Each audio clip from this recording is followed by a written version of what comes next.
In the time before the Titans, before the gods of Olympus, a great battle was waged. Hello there, Seraphim17 once again. This is my God of War Ascension Titan difficulty video walkthrough. This is the Hecatonchires.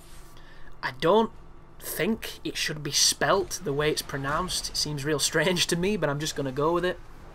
And that is me editing out an extremely boob-heavy cutscene. And the reason I did it is apparently when you are partnered, you can get in trouble for nudity. So, I do apologise, guys. I do appreciate massive racks on Greek women, even though I'm not sure that plastic titties existed back then, so how these people have such luscious breasts must just be magic. But I had to trim it out. And if you want to see it in full, it's probably on YouTube. So, you know, doesn't make any sense. Also, I haven't found the sex minigame. If anybody knows where the sex minigame is, please tell me, but only tell me once and check the comments, because whenever I ask for something in a video, 6 months down the line I have people telling me, and it gets a little annoying. But we're coming up to a pretty awkward moment. This is the first challenging moment of the game. And it's not challenging because it's hard, it's challenging because the AI on Titan has had its aggression ramped up so much that the enemies are always attacking you. It's not quite as bad as God of War 2, where all you could see was people shining gold because they were constantly spamming attacks. On this game they're still aggressive, but they're not quite that bad. And we have to hit the mouth claws of this boss guy. And if you don't, he eats the platform. And the problem comes in the form of there's a bunch of enemies beating you up while you're trying to do it. The camera pulls out to a very cinematic angle, which generally translates to I can't see a fucking thing, and I'm getting beaten up because it's, you know, it's Where's Wally time, and I can't see myself, let alone the infamous dude in the woolly hat. But this is some marvellous level design. The concept of a human prison is cool. The concept of how this thing changes and morphs due to those awful looking parasites is cool as well.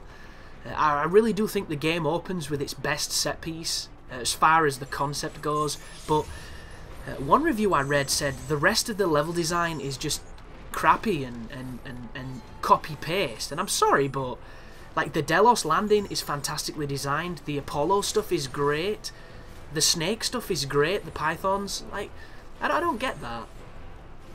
But this moment here, I would recommend spamming the grab to get them away from you, and then as soon as you get an opening, start attacking the claw. Try and get some space. You notice how I'm all the way on the right, they're on the left, and I'm just mashing my weapon on this claw thing. And the enemies aren't attacking me because for some reason they're kind of stuck. I don't know why. It's an AI thing that sometimes occurs. Here they come now, and there goes the claw. This is when you have to stop it, because if you don't stop it now, it's going to eat the platform. So just go balls to the wall. Don't care about dying if you can. You just need to make sure that you're hitting the claw and you're staying alive. You can't see me, but I'm behind the claw on the right now. I'm just mashing. You can hear the chains. There I am. I've got very low life. I do a quick throw, swinging my swords, keep on hitting it, just hit it. There's a quick parry.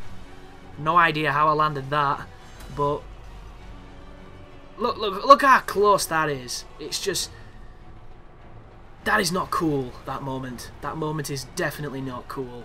And like the camera's against you, the enemies are just constantly on you. It's definitely the first annoyance, but you shouldn't have too much trouble with it, because I think I only died twice.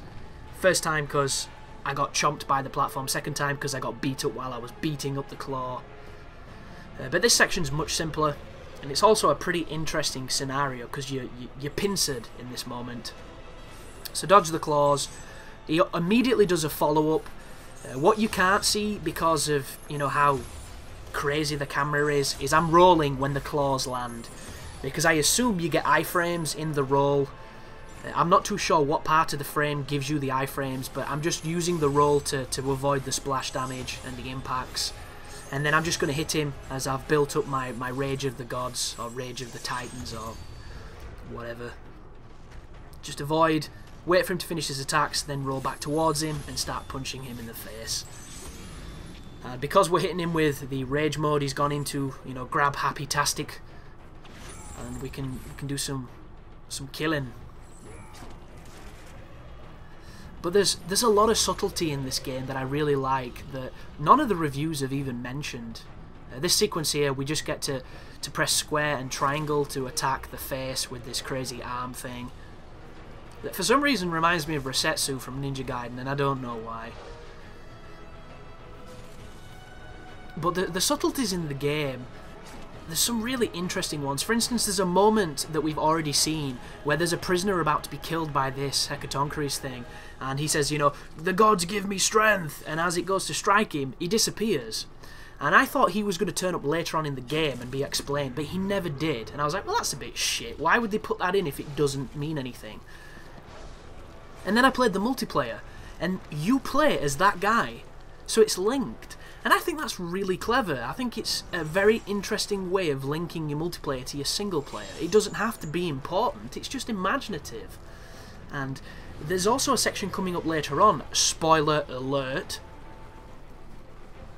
where you see in the water a bunch of these tentacles, and my immediate thought is, we're going to fight a sea monster at some point. There's going to be some kind of sea monster, and I got all the way up to the end of the game, and we never fought a sea monster, and I thought, well, what was that about? What was the point in putting this thing in if we never fought it or never faced it?